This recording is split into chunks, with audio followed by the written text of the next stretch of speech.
Ja, toi Tatala Faapitoa Fafonga male mai mua le tato tunu ule nei foi tu la le tai au nei le aso farile luas riva nei o le masina o me ia ele tato savalinga nei foi tu sanga a lua fe luas sul maleono ia fa malo so i fo maua fa malo le lange mama ele malu na mai lunga tato tunu ia ai pe ona mababalua tu male sunga ya tu pa ituain ia ele nei foi tai au ia tato fa salanga tu sa le mama o tal fa le malo ia e pe ona ia ile ulu ia sole nei o le tato fa moe ia e pe ona ia por kalame fa nga solo le tato wa ono sulfato sanga ia ma lole so fo manuia twain ia so fo manuia te Filipe le nei tai au fo male nei fo ia so fo ia langi le lofa male anga le o le tua maloa fua ai laua maua ia ile nei a so fo ia po le fai ungo le nei vai aso le aso farile le nei aso lua se fulma le iva ia o le nei fo masina o me lua fe lua se fuluono ia o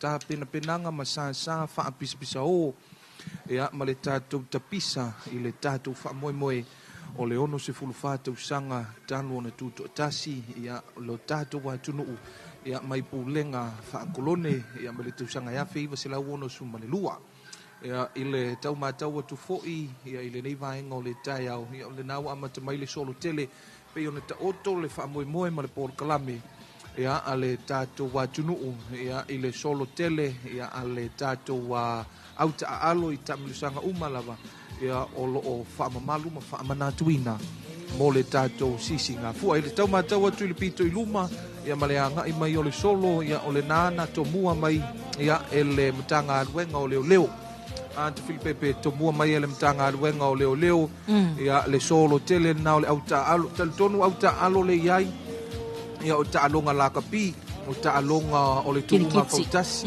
ia o tulaga foʻi ia o likivoli so se taaloga lava o loo faapena ona lilifa i le faamanatu ma le faatapisa le tatou Tutoatasi ia lea foʻi lava matau atu lea foʻi ai ma le tatou au kirikiti tua le alu faatasi a le kirikiti Samoa ia mai se foʻi o le tatou kirikiti palagi ia talitonu o taaloga uma lenā o loo i totonu o le faatapisa po le sasā ia o le faamanatuina o le ona sulfate usaga o lenā o luma tonu lava o le kalesia metisi le wo o mai le solo ia le tatou au kirikiti ia o le taumatau atu lenā i tulaga pe ona iai le tatou amataga o le tatou solo lenei taeao ia e pe ona taitai mai i le faailipua leoleo ia o le alaʻua toʻai taunuu mai foʻi ia ma le faamoemoe taamilo mai salu tatou solo taamilo mai lalo le wati ia ona faasolo mai hoʻi la ia le i le tatou i le tatou lumama ota o le fale o le malo ia maamata i le Sauniga Faapitoa mai tauina ia le au lelei ma le matagofie felaunalanuaʻi foʻi ia o toniga a au taaalo taʻitasi le itupao alii le itupao tamaʻitaʻi ia e pei ona iai ma latou penas ia e taʻu mai ai ma faailoa mai ai ia o le au taaalo lea o le a le taaloga lea o le a le taaloga lea moni ia o le foʻi mai tau atu ia ma eu ia tapenaga ia o le vaenga pito sila na faafetai le anga lelei o le atua ia ona o le taulangi lelei ma le matagofia ma faina faataunuina le faamoemoe o le tatou atunuu moni lava le saunoaga ta Filipepe ia sa winga loloa lava le tau le amataga o lenei vai aso tulaga o le palasi malosi o timuga ia e mai sei foʻi ia o winga loloa sa mai tauina le tatou atunuu a o le ua matau atu e lē faapena o autaalo Samoa le iai foʻi isi au taalo ia mai atu no mamau le matau to talitonu po New Zealand au Italia ia America fo ia o lo fa pena na tonu Taamilosaga o le wa o mai tonu i le lumama o to le fale tupe tu tonu le tatou atu no po commercial bank le solo tele pe ona taua le teimi sola o na to mua mai le faili pu o le mtanga wenga o leo matango fie foi ia le nei tai au ia folinga va ai lava i o tu lango solo tele ia wa foi le amatanga ia pe ia ona ia le tatou ona sulfate usanga ia ua faasosolo mai lava ona o mai le pito i luma o lumama ota o le tatou malo ia i nei matangi ala lua ia ai mai sei foi ia ole na lava ua a mata foi ona no foi nisi o tatou a malofa aloalungia ia I minister ia le malu o kapeneta ia tali foi so to nu mai nisi o sui o kapeneta ia ole mai taule na ia ole au fa ili pu ole tanga luenga ole leo ia ole ua to mua mai le savali ia ole au va voi le tatou leo ia male pulenga o tine mu le malu o Samoa lo na winga le au fatasi mo mai au va e ono ia le ale to mua mai le au va le tanga luenga o leo male pulenga o tine mu ia le malu o Samoa le ngo le fautasi po le sale na ia ale tatou tanga luenga o ia pe ona ele malu o Samoa so atu ai le vaenga o fulano mea mata po le la ilano mea mata ia ole mana ia toninga ale au va ale malo ia le lo tu fa tasi ai ia li malo ma li fo ia le official tine mu ia ile aloina la tu sa o malo le ala to mua muli mai ai tu la tu fa il pu o la ukiriti le heavy tama mai lufi ia so mai ele mo fao mai nai fale vau I fangaloa al tonu pio au kiriti na to mai tai ia o le vaenga lo table tennis o tennis winga o le fatino tanu le ping pong o le table tennis lana o le vaenga le heavy tama ia foi la to fa ili foi le la to foi pese ia na le maunga fao nga le foi fa tunga foi nga le maunga loa fesilia io o boso le io ia le na o le au kiriti na table tennis federation ia po le vaenga foi nga le ke ngisi ia na ua ia o le si vaenga o le triathlon ia o le so mai e tu o le boxing federation ia po le ufusu ia o le foi na matau o le foi ile ia to le pai fa moina David Tua si tu lang mat ina foi le na ia pe foi o nei ai ia pe ia o le tau la mua le fionga ia to le pai ia we vai Tua promotion Samoa boxing ia male tatu Taamilosaga male so sifusu ia alu tatu watunu afua ia te Filipe fai sina to tele o le solo no winga e tele Taamilosaga ia mo fa pena ona amatalia ia ile nei foi fa moi al tatu watunu o le fo matau o le foi ele au kiwikiti mai Melbourne Australia malanga mau mai lava io malanga mau mai lava ia wa foi le fa moi al tatu watunu ia o le so mai nei tu o le au kiwikiti mai Melbourne Australia ia tamal faula mai la fio anga le tongo ia ia le na ua talo atu le au kiwikiti na mai Melbourne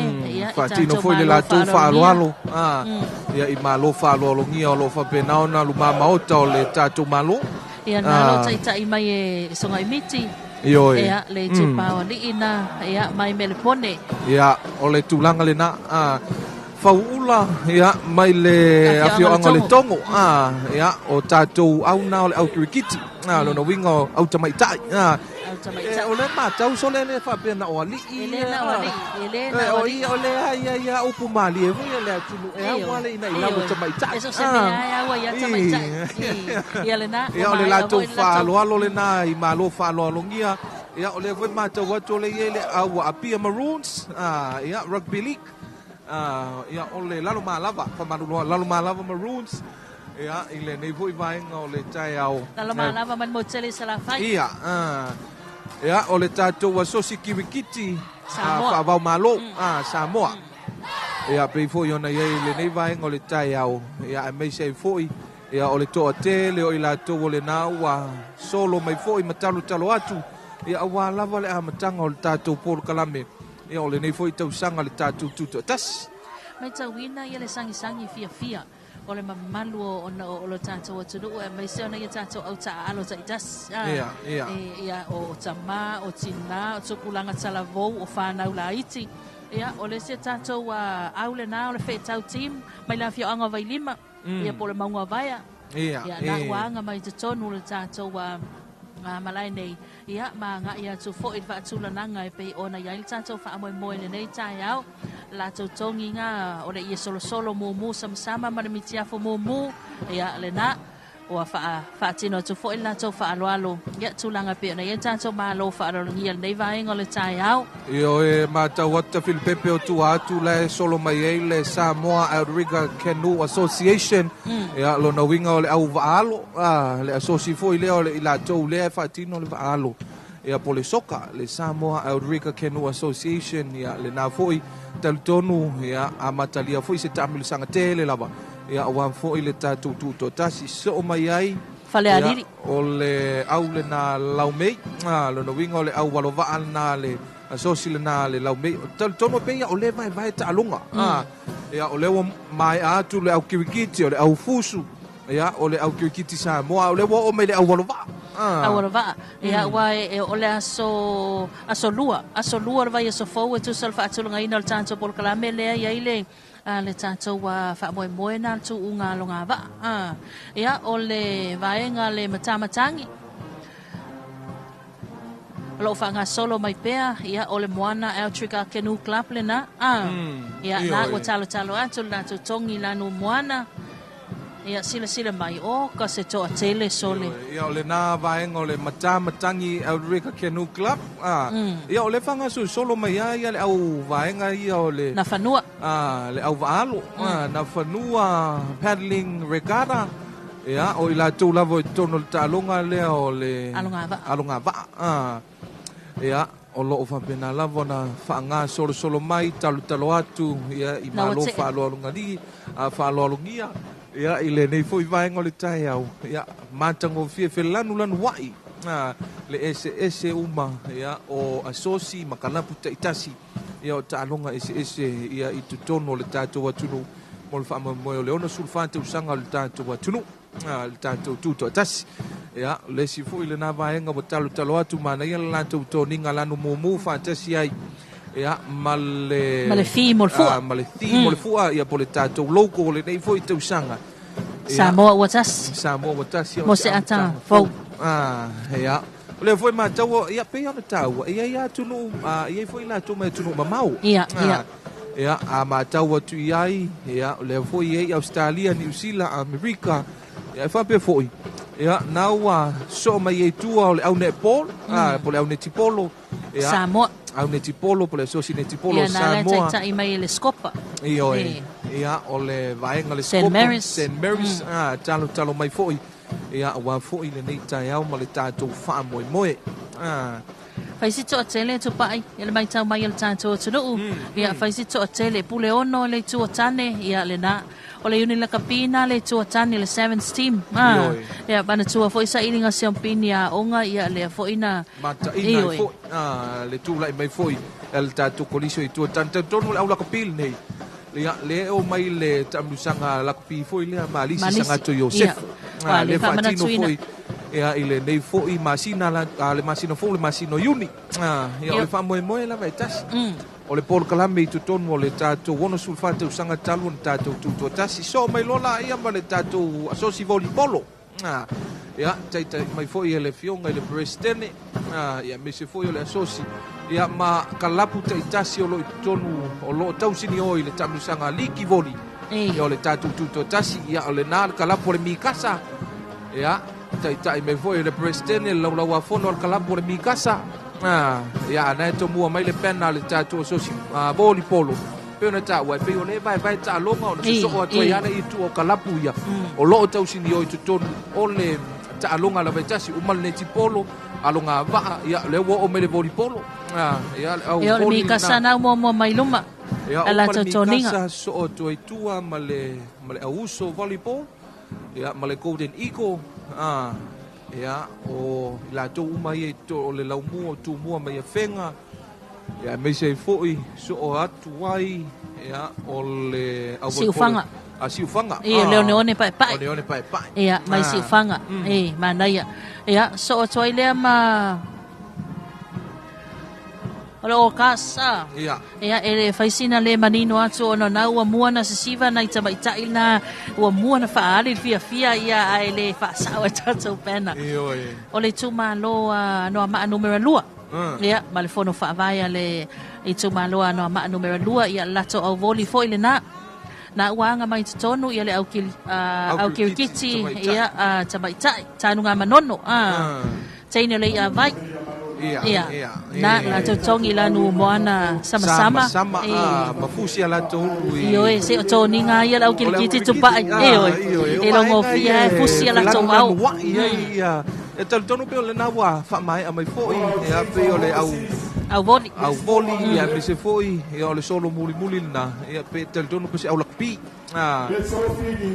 ia se e foi le teita i ole tatou malo me se foi ia ole mamalo le opala aunia ia ai o fa pena lava na fa mai amai ia le tatou solo tele ia ole nei foi tai au te ia mata wa fa tai le tu o langi le le fa o le nei mai aso ai wa amatalia le fa mo le tatou wa tunu sta sina vai nga ta wa tu pa ia ole asati munga lava na vai aso mala amatanga nei vai aso ia le wa mai le ile lao le ia mo le tatou fa mo wa ole so ia ole aso amatalia ma por kalame amataia ia ole tatou wa fa mana twina le tatou wono sulfanto sanga ia siasalatu ia le na ua ole afionga le li palemia le fionga le tai le malo ia manisi fo io o mamalo minsta ia ai mai sel sunga fa afenga inga wanta to fa moe ia ole tanga i mai le na mal silsila mai na tono tanto fa le kapoleni ia mo le tato wa auta alo malava ia ele nei vai ngole tai au dal donu be le sisi le tanga vai o tato wantunu ia langina foi le au fai di pu ia le tato mtanga wenga o leo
Lai lalu pai o tatou malaulia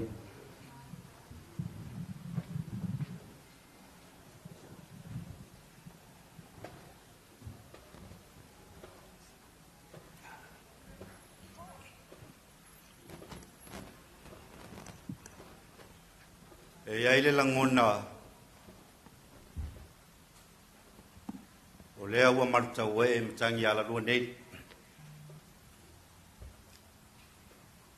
o leo ngā tutonu ngā le mu o sinave mauru mtotua. Whio ai alo sina. Pa ia laing salvalas. Tau si vātere wharitonu malvai ngā lepa. Ea male mamalu i atu i sā mau. Ua pau mamaunu ai nele fo ngā tia. Pau tua au ma fua malu. Sa vei o lolo ai nele saunga ua mapu e te sa. Ua langa fo i le ngalu furia wha. Lea ua tātou tai ai mga whitau soi fua. I lea lofa ma leanga le lei o le tātou tāpa au sirisi. Tō ngā tāli nei tai au. I le sua lau sunga tai tai o le Sauniga. A fio lawa fionga i le tai tai o le malo. Lawa fionga le li palmia. A fionga i mista o kabineta. Fionga i mista langulangu. Faululunga matanga luenga. Ia meisi fo ia o whalapa tonga tu maoti o tatou malo.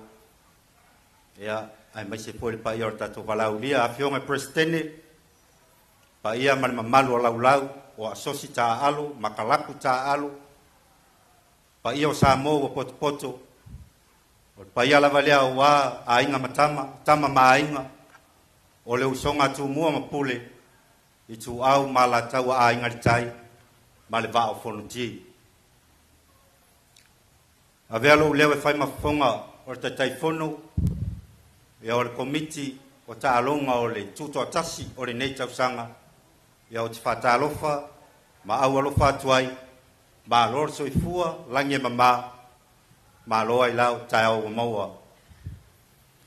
o so se wha moenga o le anga i whanua o lo tatou atunuu au le la loa so tatou la e au lava on tatou fasili le atua tatou te asamo i le atua ina ia tō mailo na manuia ia ina ia uli masao le tatou wha moe o lo mane o le mele o te walau atuai malanganga whaloalo i lau sunga i le taitai o le Sauniga lau a fionga i le ti akono e ti lasi e ti ia mo le taitai ina o le tatou Sauniga i le nei tai au malanganga whaloalo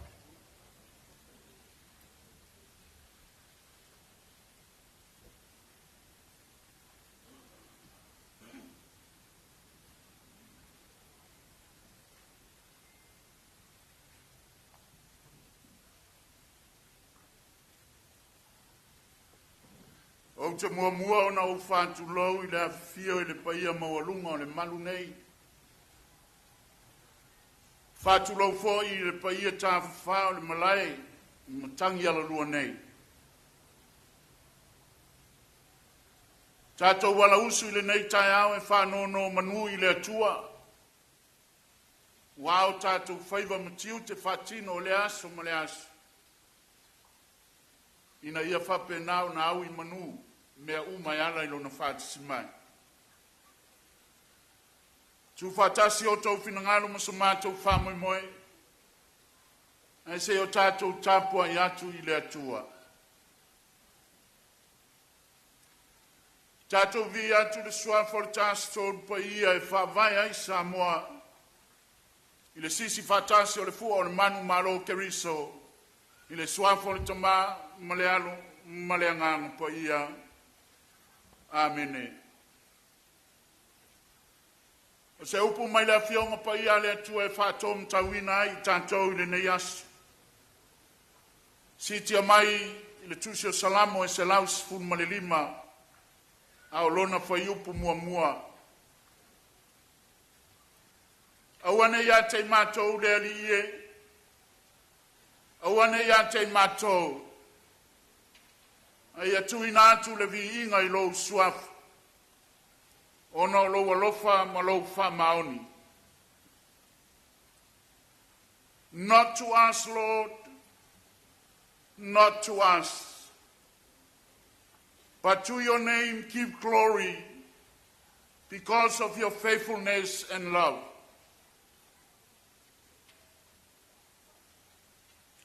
Some expression from St. John of the Cross, to all of us who gather here this morning.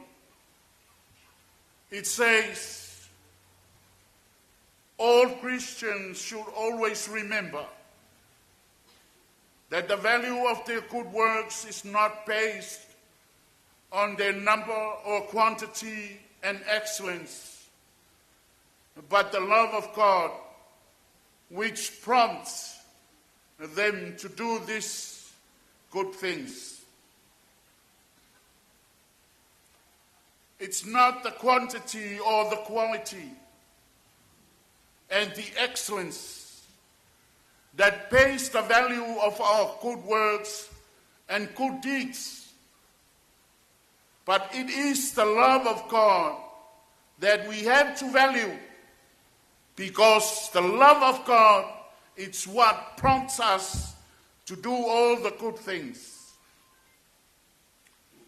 Pai mai ni manatu whare poto sangato Ioane o le Koluse.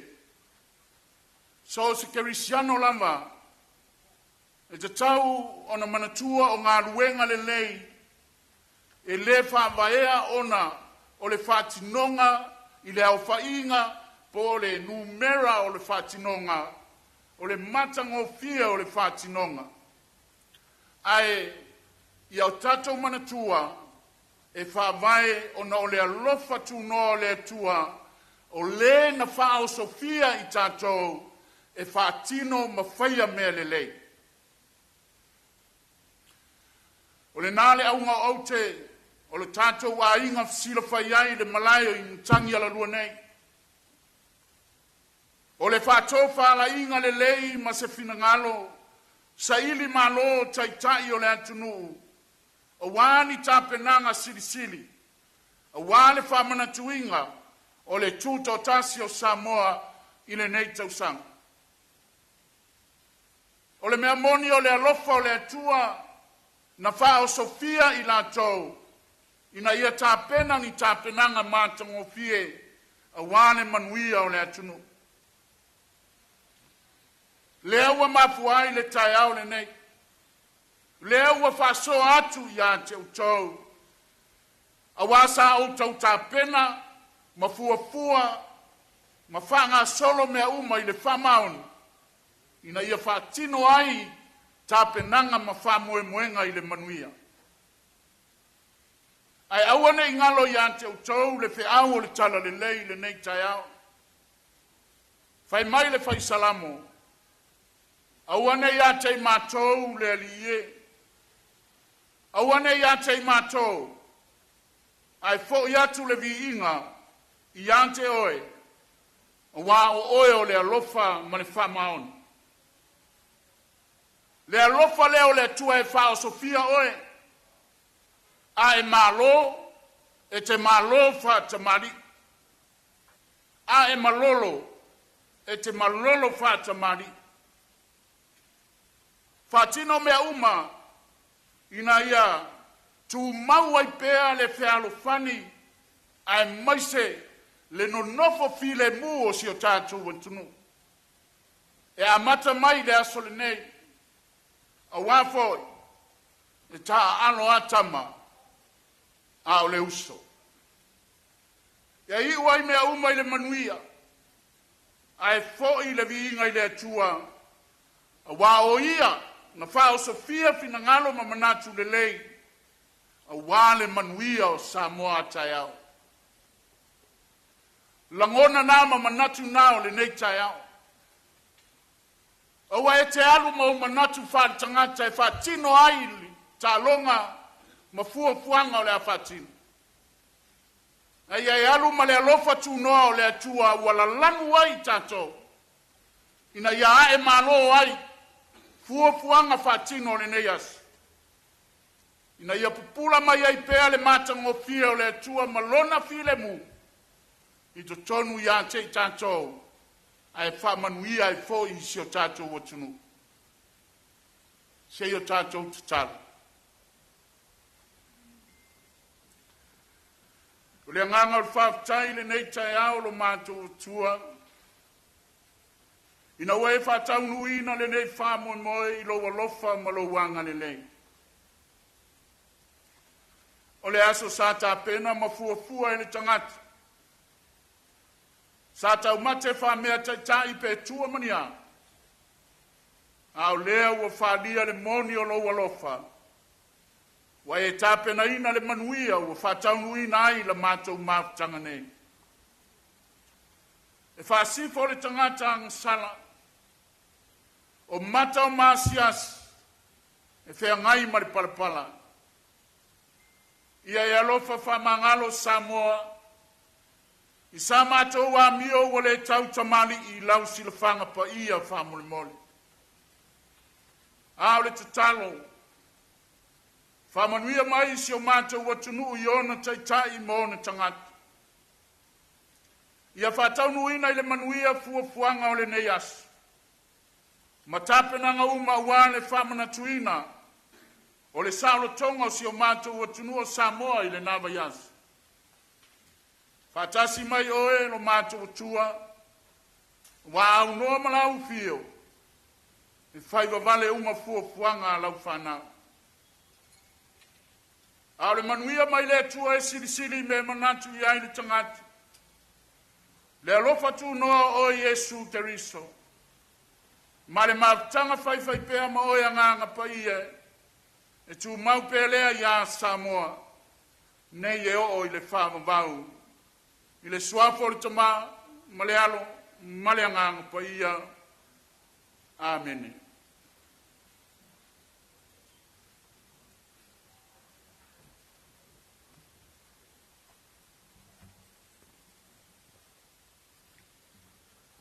E le langona o lea ua whaafonga i o wale taulanga o sitia. Mai a fweo na mamoli la palapa o malo. Moli la au fonga. Ia wale tatou whaasangi mal whaapolo i lea tua i le nei tae au. Ai me se fweo tu ina atu la tatou whaamoe moenga uma. Ina ia uli masao, Taaloga o le Tutoatasi le nei tausanga.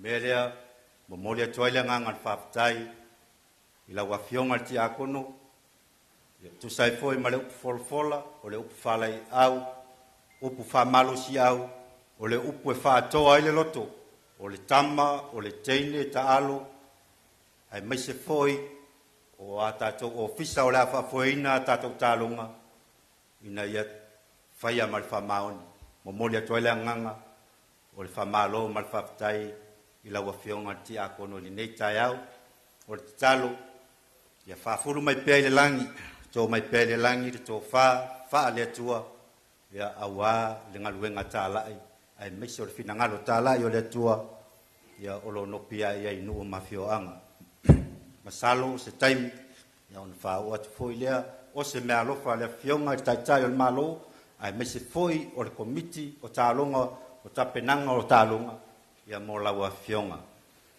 Masalo le nei tula ia o le au tatou walu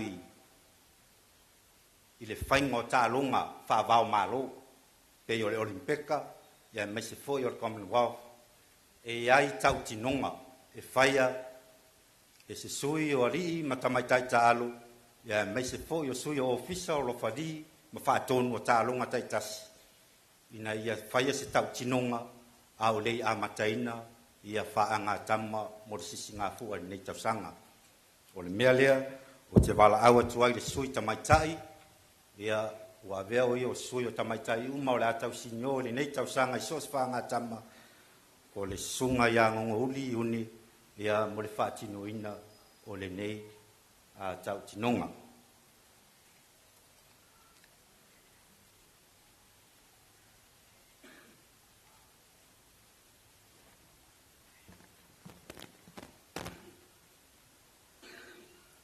O au, o ngongo li une.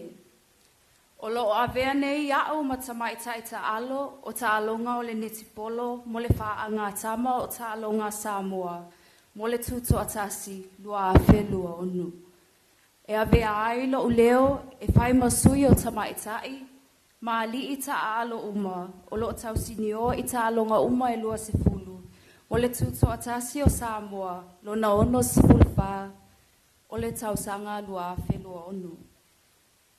Ua mātou tautino atu, o le a mātou Taalo, ma tausinio i nei whaanga tama, e au noa ma se whaongaina o whala au whasaina, mātou te Taalo i le anganga moni o Taaloga, i le whaamaoni, sao, ma le lei atoa, usi tae i tula fono uma, e au noa ma se Taalo leanga pe whaamisa. A ia mātou Taalo ma le anganga o whaawo ai ma le whealofani i le whinafinao atoa whaapatai.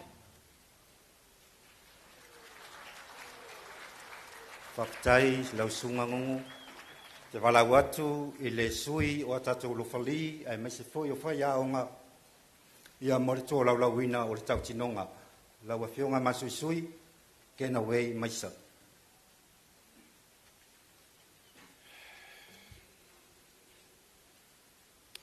Fatalo fatui le paia malu o le afia o tātou poto. O au o masusui fesolai kena wei fuli e se maisa O loa vea au ma whaiaonga po se lau whali. O au foi o loa vea ma prestene o le asosi volipolo a Samoa e le talonga o le volipolo e le ngata i le unone e ai whapea foi le indoa. E a vea au masui o whaiaonga, lau whali, ma whamasino uma o le tausini onga i talonga o le Tutoatasi e Samoa, luono, lona ono sfu malwha, o te tautino atu, ai e whapea. O le a whaatino ina o mātou tiute, i la vea ai ma whaiaonga, whamasino, ma lau whali o talonga i le whamaoni atotoa, e au noa ma se whaaitu au.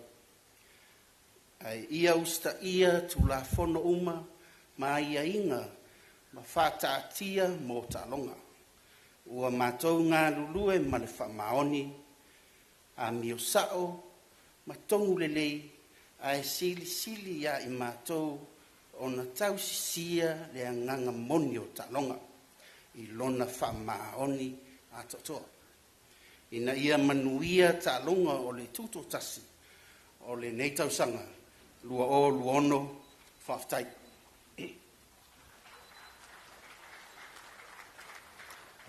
Tua mai se patele wa mai ar tau tinonga ia mo le sui o ri matamaitai ta alu ia ele ngatai lea o le sui o whaiaonga ia matatou ofisa mo le fa foi ino tatou talonga. Le nei tu la o te wala awa tuai ma le anganga whaaloalo i la wafionga tai fono o komite o talonga o le Tutoatasi le nei tausanga ia la wafionga paunga tala le lei paunga ia mo le tau aoina o le tanga vai o Taaloga o le sisi ngā fua o i le nei tausanga.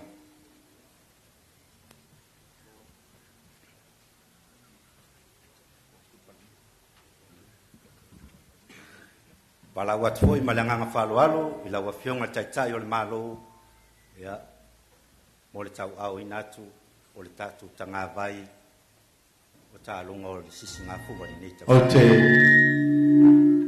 tuina atu le nei tanga vai o le fuo o le wharoelo o Taaloga Samoa ono i e Tutoatasi ono suma wha ia wafa ngā tama Samoa i la wafionga le taitai o le mālo o sunga le palemia whaftai.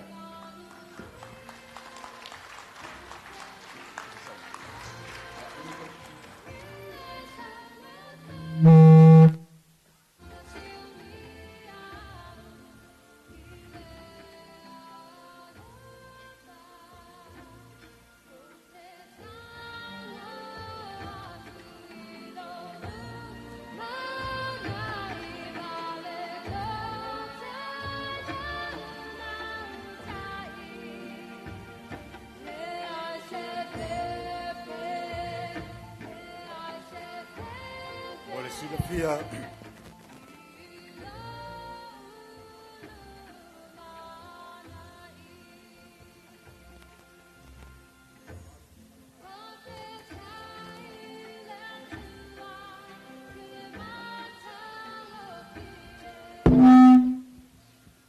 o niso tapa au matamari wa afulu i soifua le tautua toto i le tautua ina o Samoa i so sfanga tama lo iai le fionga ya famuna tortai David Tua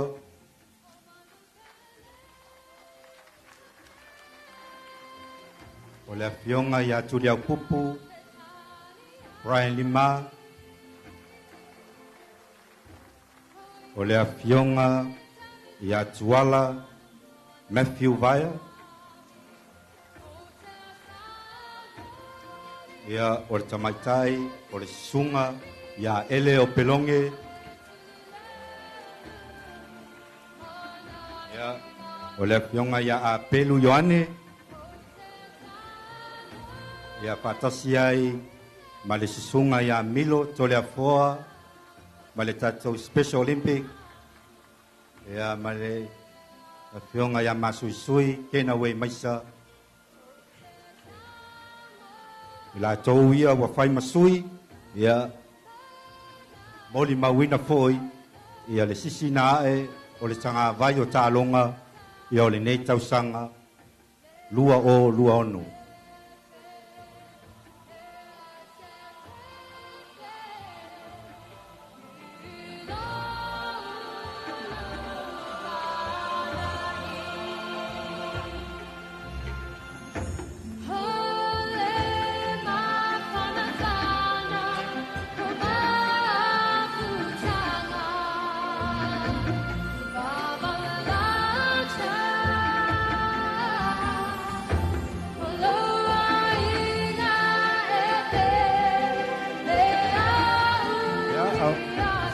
Au matere Faapitoa Faapitoa apio mai longa nei.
Ai i le si vai ngata to pokalame yo te valau tu ai malanga faaloalo i la wafionga taitai o tatu malo la wafionga le palimia ia mo lau sau noanga au tu i Tatala Aloaia ia tatu talo malanga faaloalo.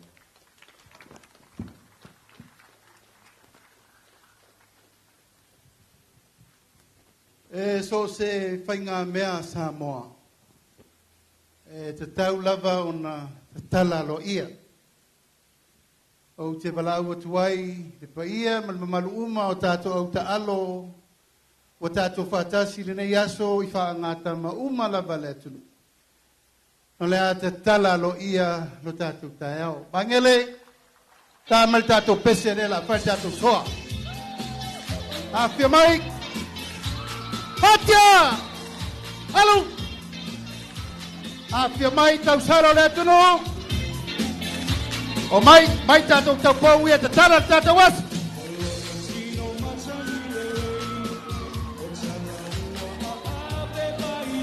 O mai.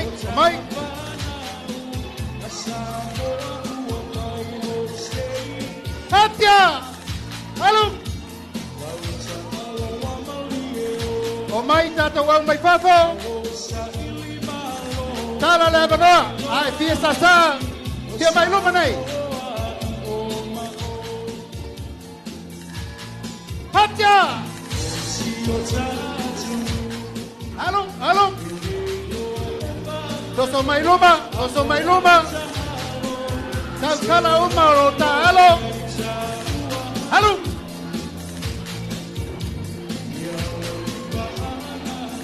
Doso mai. Alo! Doso mai luma. Hatia!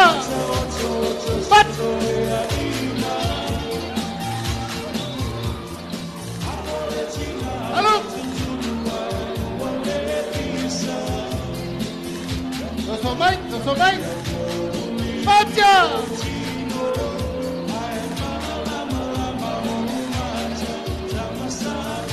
Amai kako wapa kupe rumah i. Alo! Ya, Aloaia. Tiba mai. Alo. Mai. Batia.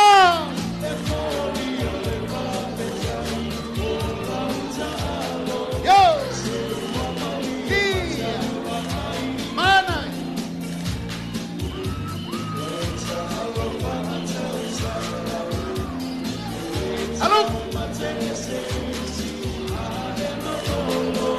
Dosa mai luma. Baca. Alung.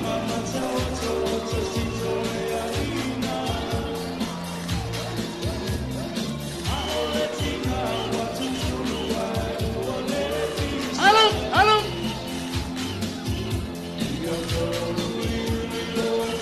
Sila mai. Alung.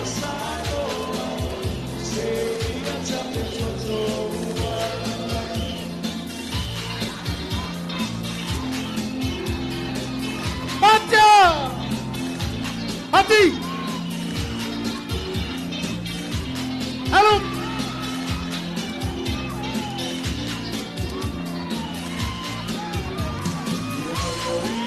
Ya. Simalaya. Halo. Baca. Halo. Halo.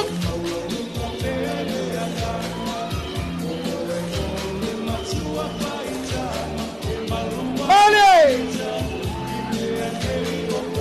Oh, ya weh. Patilaya.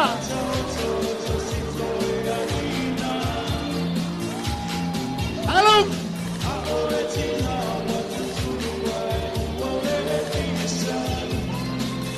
Bale.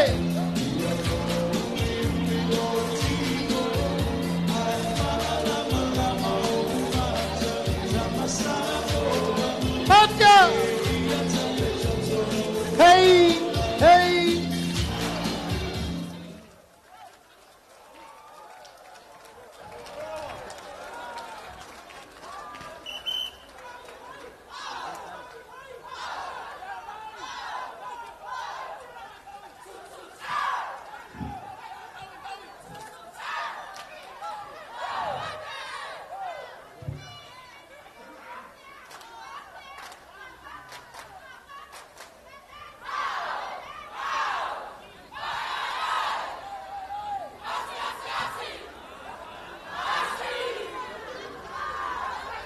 Ya, wala pa na.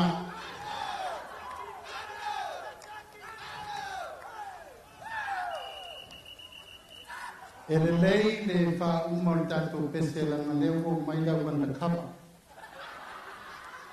Te ua fa le tonu ses. Ina nganga fa lalo, o te tula iai, te fatalofa, ma fa telo iatu, le paia ma walunga, o le tātou mawhitanga ni ne yasu. O lea ua maea na pai ulu whanua, te tai ao, e ala li saunoanga le whonga o le tātou portana.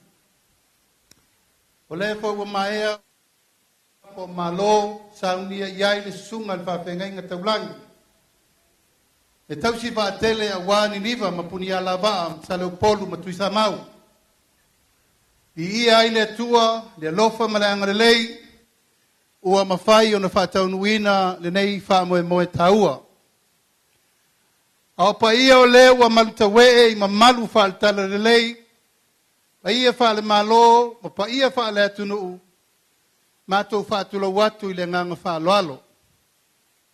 Pia o le sua le teitai o le sauninga ma le ituainga saa, Pia o le tātou malo le fio atu o fionga i li minister o kapeneta, ma le tātou whainga malo, ia afia fo i le paia o Samoa u potu.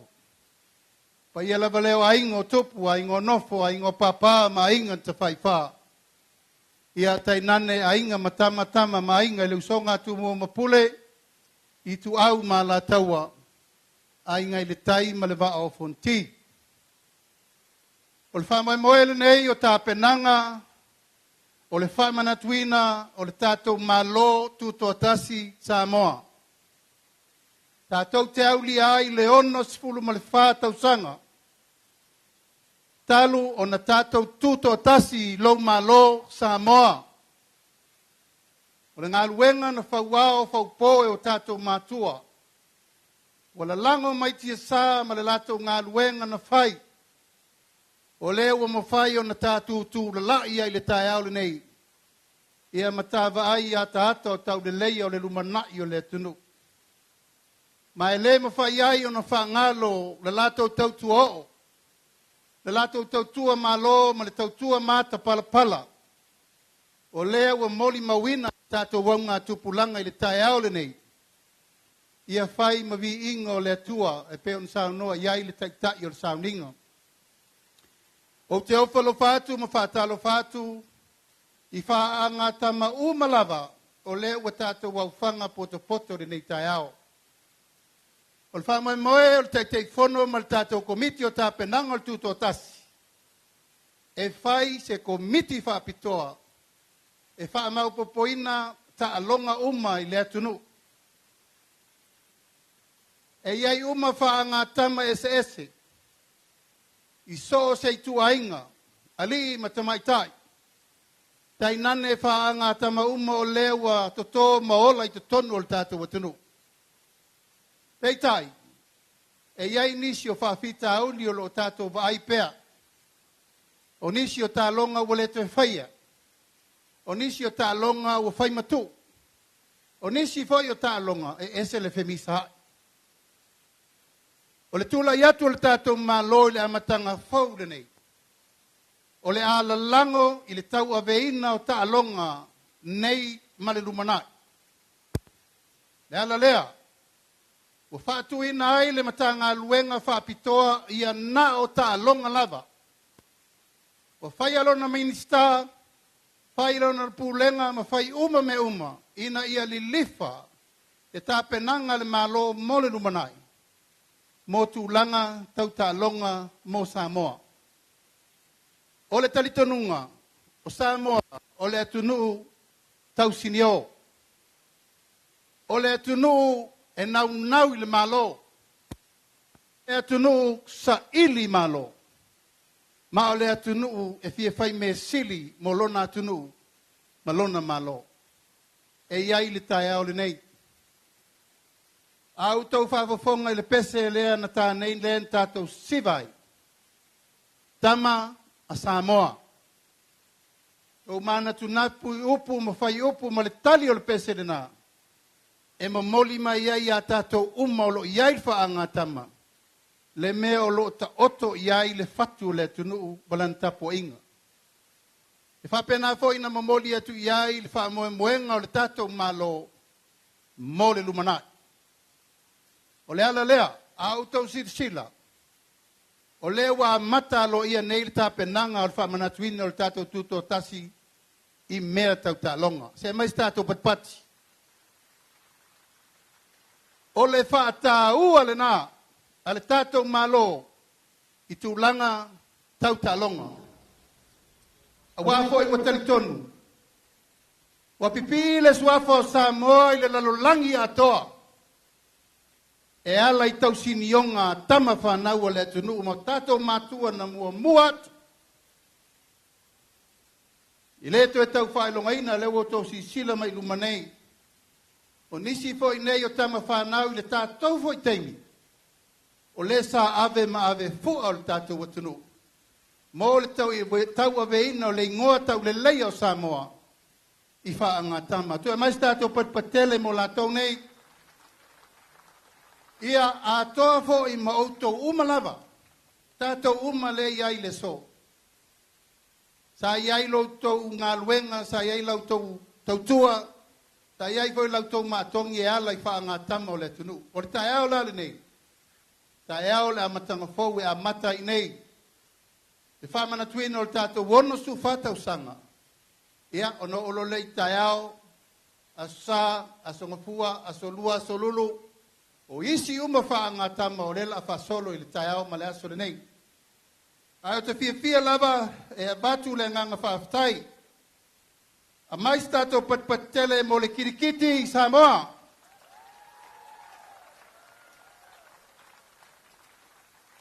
Aua tama ma aua teime. Mais tātou patpatele mo tātou au kirikiti mai whafo. Tātou au tālo mai ano mai whafo. Ia whaafitai lo tō wafio mai. Matala mai au o mawalunga i tātou wha moe. A mai tātou patpati mo le awalo fautasi uma.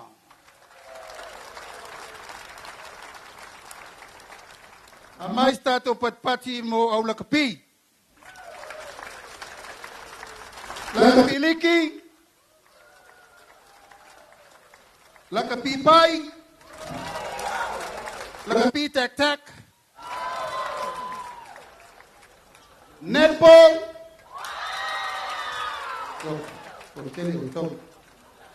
Soccer. Tato table tennis. Tato volleyball. Tato hockey. Tato autapolo. Tau le langona. Tato apusu. Tau tele lau fia apusu. Beach volleyball. Basketball. Badminton. Ia manitauanga ai. Ia auto uma ia li tauanga na. O le wha moe le nao le nei aso le paia maa walunga o le tatou au walauria. Ua tā pena le malo e whaatau nuu tu nga uma. A wā le wha mapu eina ma le wha le leia o tūlanga tau Taaloga. O le whionga le li minsta se wā muli whasi se tūlai fo lunga. Se wā muli. O le whionga le nā i le li minsta. O le uruai pine aulo le asa moa il kausanga le olimpeka ta si walu walu. So se mea tau Taalosaga, tūlanga tau waonga, o e tara noam se wā muri malan CEO. O umana whaavasenga le tātou malo fitu walu miliona. Whaavasenga umai tūlanga of sosoani mo mia, mo so se Taaloga le tunu. O lona winga, e le te tau, o na tātou toi malolo i se whaangatama tau te masi iai. O le tā pena tūlanga uma, peo tūlanga masani, wa sfuru tausanga, taluna le toe maua ni tau i o tau i sa pine aulo, i on sai. O le la toe fonor ka peneta i se aso le whaiunga le vai aso le nei. E ona toe to pena mai la ia se wa muri o le pepa le na mo i la to uma lava sa pine aulo a ele i maua ni tau i le lei. Ina ia whai ia le wha manatuina o le tātou Tutoatasi. Ia maawe ai se wha Tatala Aloaia. Al tātou malo e ale le manuia o lautou tau sinionga. O le mātou te talo, tau no le sunga le whawhenga tau langi. Ia e fia te malo. Ai sili aina e fia pe ai whaia ina. O le mau whaavae le nā, le tātou pesele na usu nei, a e malolo whatamari.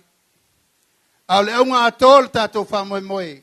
O le tū whaatasia, o loto maanganga o tama whanau le tunu. Ina ia tātou maua le whaalofani so se whaanga tama. Alofangia le tua le whamoe moe, e whaia uma le tātou launga tongi atoa. I le aso lulu, e whaai ui ai le tātou Tutoatasi. So play well and lead. Ina ia manuia le whaanga tama wal tātou si Singapura, so i fua mai manuia.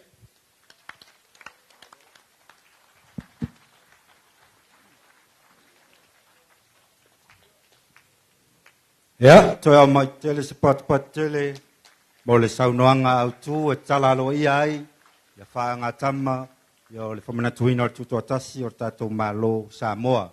Mo le toile nganga o le whaapatai ma le whamalo, i laua whionga le taitai o le malo, o laua whionga le lipa le mia, le tano o pau, o whaafonga foi le paia o le tātou watunu, ia e mese foi au o tātou au tā alu, whala i au o le whamalo si au, ia ma le aunga, ia tā alu o iso. O mole toile nganga fa tai mal fa malo la wa fionga anga le leile atua ma wa pele to fa la wa fionga ya me se foi yo pa ia foi o wa fionga i minista yo tato fainga malo ya warta taina o tato watnu ya fa tai so mato leo mo mole at foi nganga fa tai mal fa malo i tato auta aloma ia mo le auai mai le tatou faamoemoe lenei taeao ia ua le Tatala Aloaia o Taaloga ia o le faamanatuina o le tatou 8 talu ona tatou Tutoatasi.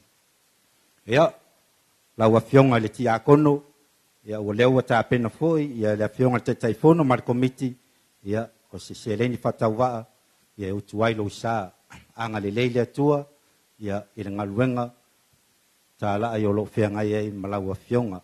Ia o lea ua mae'a le tatou pokalame lenei aso masalo e ai isi a tatou Taaloga e amata nei le itulasi fulu ia o le ala lea o le faamaeaina o le tatou pokalame ia manu ia tele le aga atu ia tatou Taaloga i lenei tausaga au mai tele se faamanuia ia ua mae'a ma le fiafia le tatou faamoemoe lenei taeao hip hip hip hip au mai se faamanuia mo le afioga le lipalemia ma le tatou faiga malo hip hip ia ma se faamanuiaga se tasi mo le minista o Taaloga ma le minista lagolago o loo i ai le seleni e faatupe ai a tatou Taaloga hip hip ia soifua mai a manuia. Nā pei ona mai moa ma whafunga lo tātou wā tunuu i le nei fu i vaenga o le taeao. Ia, o le whamoemoe tāu o le Tatala Aloaia, ia, o le patipatinga, ia, me se foi o sā, ia, ma le whaatapisa o le tātou. Wono su whaatausanga talo na Tutoatasi lo tātou wā tunuu, ia, i le nei fu i tausanga luafe luas fuono, ia, pei foi o na Tatala Aloaia i le solo tele, ia, o tātou Taaloga, ma Taamilosaga ua whaatautaia ia e asosi a o kalapu Tutoatasi ia o loi tutonu o le nei whamoemoe tāua ia i le nei foi taeao ia i le mātau ma le maimoa mai foi ia le tātou watunu te Filipepe.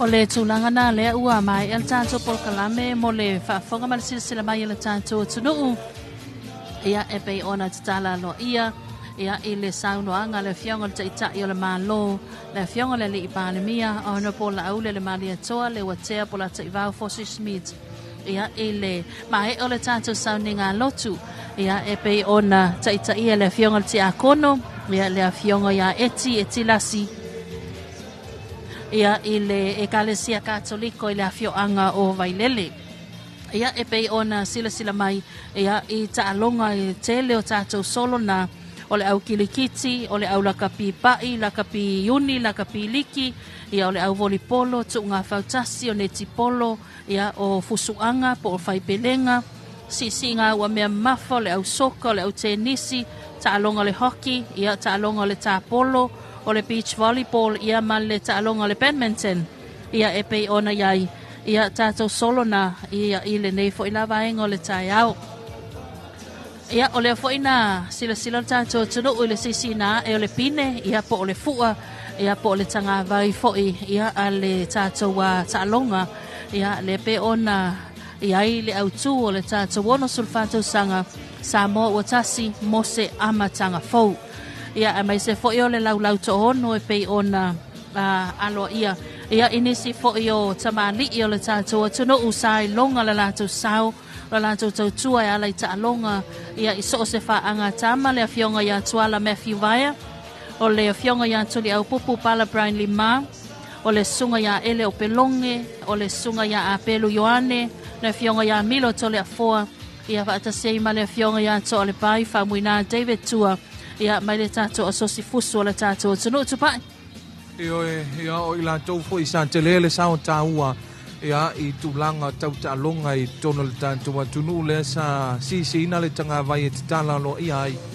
ia le whaamoemoe le nei tūlanga tau i Taaloga ia me se foi ia o se vaenga tāua i le nei foi vaenga o le taeao ia o le whaatinoina ia o tau tinonga ia manetu o le tau tinonga le nei ia po se vaenga tāua vaenga manaia lea ia i le tau mātau ai foi le whaamoemoe le nei taeao ia o le sui o le au taalo uma lava o le nei whaamoemoe ia pe ona whaatinoina i le tau tinonga o le au taalo le tamaitai a ngongo uli une i le Taaloga o le nei tipolo ia o i lātou foi o pūlenga ia ma i lātou e whaafoina Taaloga po le officials ia pe ona whaatinoina i le tau tinonga ia e le presidente o le tātou asosi volipolo le tātou atunu ia le fionga ia masui sui fesolai kena wei maisa ia i le nei fo i vaenga o le tae au ia e mese ai o le Tatala Aloaia ia o le nei fo i whamoe moe taua ia o lea wa matalia ia le whamoe moe o le nei fo i whaatapisa ma le nei whamoe moe taua ia i le nei vaenga o le tae au e mese o le nei vai aso anto o le tātou porkalame o le Tutoatasi ia o lea na ia i le tātou solo tele i le amatanga o le nei fo i aso o le aso tae au le itulai fitu ia o le whamoe moe o tātou Taalolo ia a wāpo i le Tatala Aloaia o le ofisa o le whailau tusi o le fono o whai tūla fono ia me se foi o i tū mālo ia po a fio anga foi se fulu ma le lua lea o le a whaatinoina whai ngā Taaloga i le aso fou a tae au i le pea te itai ma momoli a tuailo tātou soi fua ma le ola o le tātou watunu ia i le nei foi whamoe moe pe iona iai ia sa nganga le usonga tui sa mau lufi sa le aula sa fotula fai palauli ia o matia i tu au sa tu paitea le urumoenga va o fono ti a inga i le tai ia meise le i tu malo nganga i foma nga numero tolu ona so ai leo le aso lona tolu le aso sa lea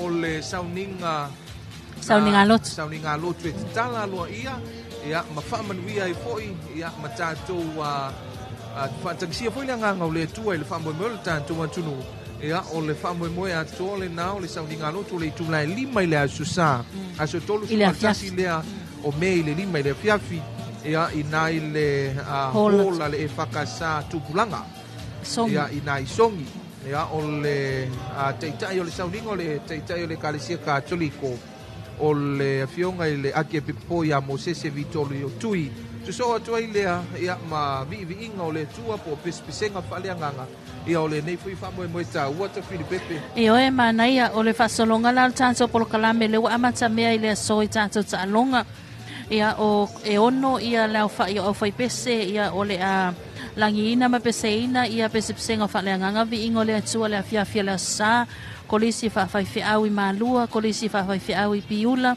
kolisi whawhaiwhi au i Moamoa, kolisi whawhaiwhi au o le Ekalesia Nazareta i Ulululoa, o le kolisi whawhaiwhi au o le Ekalesia Assemblies of God i Lotopā, katasi fo i malesawa le Ekalesia Yesu Keriso la upa i o aso ngatai, ia ona taua lunga i fo i lea o le polokalame mo le aso sa. ia talitono o nisi nao whamoe moe tele ia o le nei fo i vaenga ia ma whanso solo atuai ia i le nei vaenga o le tae au ia talitono whamanuia tele le atua i le nei aso ia i tauru manga uma ia mese ai o tiu te mga aluenga tapo inga maua si o tātou watunu i mau te malawa whamanuia tele le atua ia i le nei fo i tae au soifua Pilele taloa i fea e ma au lava i le vai e pe o upu o le muanga ngana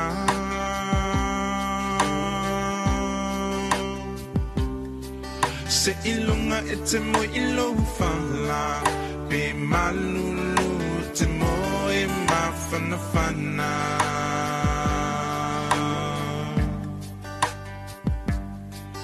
Pe o fea o le nei lalolangi te au mauai te mana tua lo tunu umoni